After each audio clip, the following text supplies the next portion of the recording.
नमस्कार दोस्तों, स्वागत है आप सभी का हमारे YouTube चैनल पर। अब तक के वीडियो में हमने छत्तीसगढ़ के प्राचीन इतिहास में रामायण काल और महाभारत काल तक पढ़ा है। आज के वीडियो में हम महाजनपद काल तथा बौद्ध एवं जैन धर्म के विषय में पढ़ेंगे। आइए शुरू करते हैं आज का हमारा टॉपिक। महाजनपद काल। चूँकि इस समय संपूर्ण भारत 16 महाजनपदों में बटा हुआ था, इस कारण हम इस काल को महाजनपद काल के रूप में पढ़ते हैं। महाजनपद किसे कहते थे?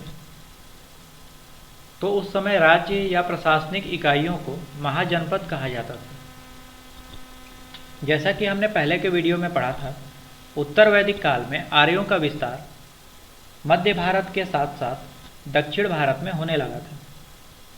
इन आर्यों के परस्पर विलय या हम कह सकते हैं आपस में जुड़ने से जनपदों का विस्तार हुआ और इससे महाजनपदों का उदय हुआ।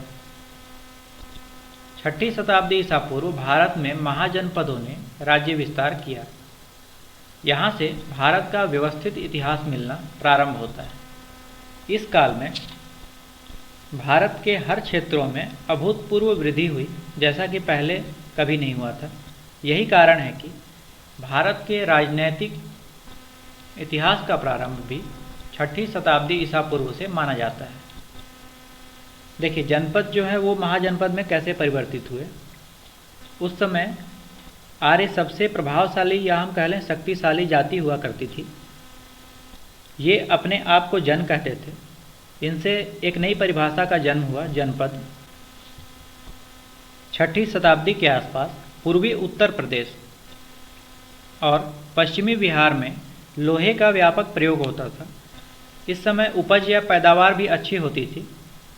इस कारण यहाँ पे आर्थिक परिवर्तन हुआ। आर्थिक परिवर्तन से तात्पर्य है कि लोगों की आय में वृद्धि हुई। इस आर्थिक परिवर्तन से यहाँ के व्यापार को बल मिला। लोग लोहे के हथियार का प्रयोग करने लगे, जिससे यहाँ के क्षत्रिय वर्गों की शक्ति में अपार वृद्धि हुई। इन सब परिवर्तन के चलते कबीलाई जनजीवन में दरार पड़ने लगी और लोगों में क्षेत्रीय भावना जागृत होने लगी। नगरों का निर्माण भी होने लगा। इसके परिणाम स्वरूप उत्तर वैदिक काल के जनपदों से महाजनपदों का निर्माण हुआ। इस पर डिटेल हम भारतीय इतिहास की क्लास में पढ़ेंगे। इस वक्त संपूर्ण भारत में महाजनपदों की कुल संख्या थी 16, जिसमें से एक था चेदी या चेती महाजनपद। चेदी महाजनपद।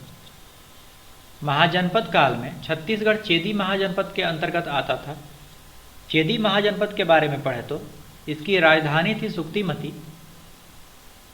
यह आधुनिक बुंदेलखंड तथा इसके समीपवर्ती प्रदेश का हिस्सा था। इस काल में छत्तीसगढ़ को चेदीसगढ़ के नाम से जाना जाता था और ऐसा कहा जाता है कि यही चेदीसगढ़ बाद में छत्तीसगढ़ कहलाया। इस चेदी महाजनपद के बारे में ध्यान रखने वाली बात यह है कि महाभारत काल से संबंधित महाभारतकालीन शिशुपाल यहाँ का शासक था, जिसका वध श्री कृष्ण ने किया था। आगे पढ़ते हैं बौद्ध एवं जैन धर्म।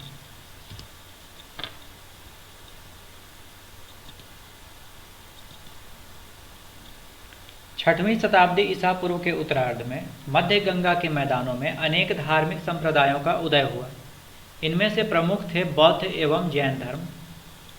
पढ़ते हैं हम पहला बौद्ध धर्म। बौद्ध धर्म के संस्थापक थे महात्मा बुद्ध। इनके बचपन का नाम था सिद्धार्थ। बुद्ध का अर्थ है प्रकाशमान या जागृत। इनके पिता का नाम था शुद्धोधन और माता का नाम माया देवी या महामाया था। इनका जन्म कपिलवस्तु के समीप लुम्बिनी नेपाल में 563 ईस्वी पूर्व हुआ था। महापरिनिर्वाण की बात करें तो 483 ईस्वी पूर्व मल्लों की राजधानी कुशीनगर में इनका महापरिनिर्वाण हुआ था। अब देखते हैं छत्तीसगढ़ का बौद्ध धर्म से संबंध। बौद्ध धर्म। भगवान बुद्ध ने लगभग 2500 वर्ष पूर्व दक्षिण कौशल की यात्रा की थी। अवदान शतक नामक एक ग्रंथ के अनुसार गौतम बुद्ध कुछ समय के लिए छत्तीसगढ़ सिरपुर आए थे। 6वीं शताब्दी में बौद्ध भिक्षु आनंद प्रभु ने सिरपुर में स्वास्तिक विहार और आनंद कुटी विहार का निर्माण करवाया था। ये स्वास्तिक विहार और आनंद कुटी विहार का निर्माण महाशिवगुप्त बालार्जुन के शासन काल के दौरान कराया गया था। ये कुछ तस्वीरें हैं सिरपुर की स्वास्तिक विहार, बौद्ध विहार और आनंद कुटी विहार की। महाशिवगुप्त बालार्जुन के शासन काल में ही एक प्रसिद्ध बौद्ध चीनी यात्री ह्वेनसांग ने 639 ईस्वी में छत्तीसगढ़ में सिरपुर एवं मल्हार की यात्रा की थी। महाशिवगुप्त बालार्जुन का शासनकाल 595 से 655 ईस्वी तक था।